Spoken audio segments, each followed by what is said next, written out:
আজ ব্যবসার কিছু কাজের জন্য এসেছিলাম শিয়ালদাতে। কলকাতায় ঘুরে ঘুরে কিছু কাজ ছিল, সেগুলো করলাম।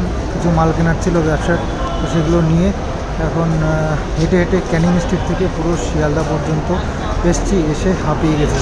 তো প্রচুর মানুষ এখানে বসে বসে রেস্ট করছে দেখে আমারও মনে হলো যে একটু রেস্ট করার দরকার। হাত পা পুরো ব্যথা হয়ে গেছে, মাল হাতে করে টেনে টেনে হেঁটে হেঁটে এসছি।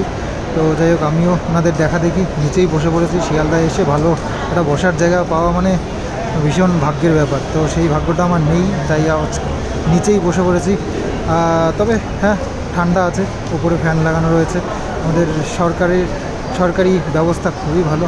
তো নিচে বসে বসেই রেস্ট করে নিচ্ছি। আর হ্যাঁ, বাবুও এসেছিলো আমার সঙ্গে, তো বাবুকে বাড়ি পাঠিয়ে দিয়েছি। আর আমি এখানে বসে রেস্ট করে নিচ্ছি কিছুক্ষণ। তারপরে আবার আমার ট্রেন রয়েছে 3:28-এ, তো ট্রেন ধরবো। আর এখনও অনেকটা টাইম, 1 ঘন্টার ওপরে। তো সেই কারণে দেখলাম দাঁড়িয়ে আর বেশি স্টাইল মেরে লাভ নেই, যে শরীরটা আগে বাঁচানোর দরকার। তো যাই হোক, ট্রেন আসছে যাচ্ছে আমার 3:28-এ।